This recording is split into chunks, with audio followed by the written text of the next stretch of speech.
How true ma'am yung presidente natin nag-droga po?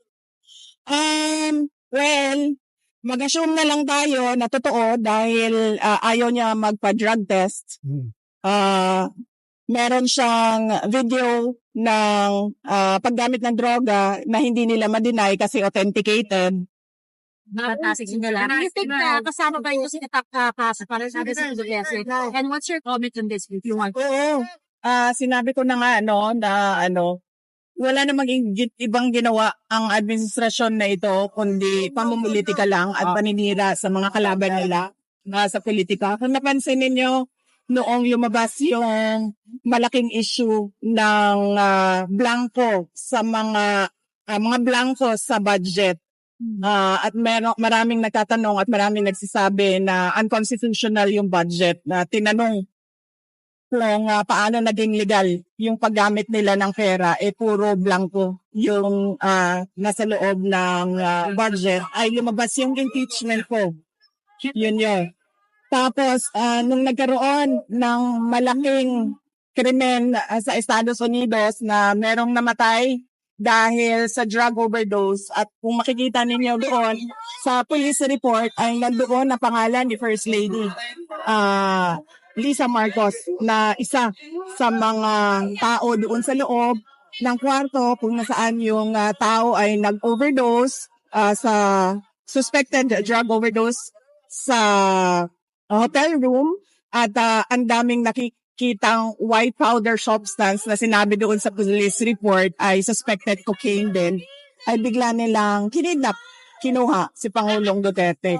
Nung lumabas naman yung kanilang May 1 na 20 pesos ang kilo ng bigas, at syempre dahil hindi naman totoo yung pangako na yon, pambobola lang naman yon sa mga tao, hindi nila kayang i-sustain, ay tinigil kaagad ng May 2, lumabas naman yung complaint ko kay Congressman Pulong Duterte. So nakikita niyo na basta merong nangyari na kanagawan ng administrasyon, ang ginagawa nila ay sinisira nila ang kanilang kalaban sa politika para matabunan yung totoong issue ng bayan. Does the President know about this already? I mean, si President Duterte, does he know about this new issue sa inyo about kay Congressman Pulong, ma'am, na pang-aatake sa inyo family? Hindi ko alam. Kasi hindi kami nagkausap pa ni Pangulong Duterte.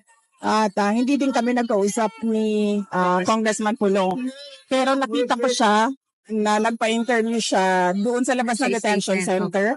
So baka noong nasa loob siya ay napag-usapan nila. So clearly, VP, you believe na this is part of political, attack sa inyong mga Duterte? Oh yes, ma'am.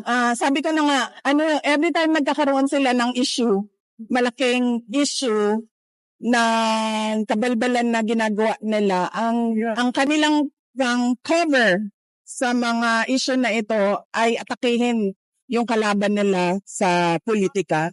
Ma'am, ano to? From national, or we're talking here about local politics dyan lang po sa Davao? Hindi, national. Tulad nga ng sinabi ko, blanco yung budget, nag-file sila ng impeachment. Ang laking tanong nun kasi blank check yun Parang ikaw na ang magsasabi kung paano at saan mo gagamitin yung pera ng gobyerno. Nag-file sila ng impeachment.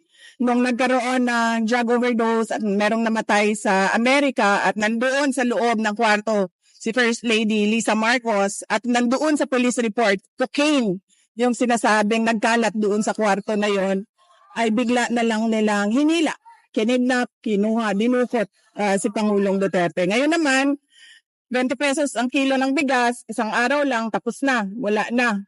Kinalimutan na naman na pangako, ay bigla na lang merong nag-file ng complaint kay Congressman Pulong. Ma'am, anong masabi niyo? Yung bigas po kasi sinasabi raw po ng Comelec daw is para nga po doon mag-give doon sa bahan nga po doon sa pamimigay ng ayuda and mag-resume sa after the election. Kasi kung ayuda ang pinag-uusapan natin, ibig sabihin, meron silang nakikitang pangangailangan sa tao, di ba? Kaya nga nila in-exempt ang AKAP at AIX, ayuda na kailangan ng taong bayan.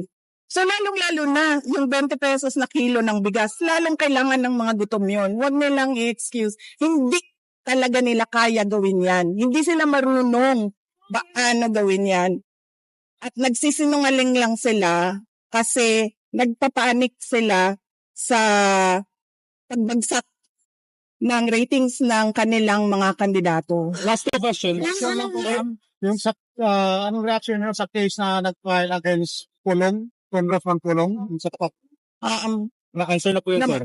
Masyado nang mahaba yung nasabi ko, sir. Nasagot na. Diyan yun sa recording po. Sorry, medyo narinig yung question. Yes, sir. Ma'am, PP, anong masabi mo sa problema ng droga? Lalo po malala.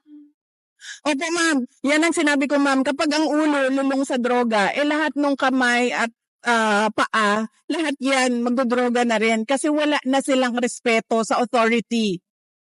Yan yung problema natin ngayon.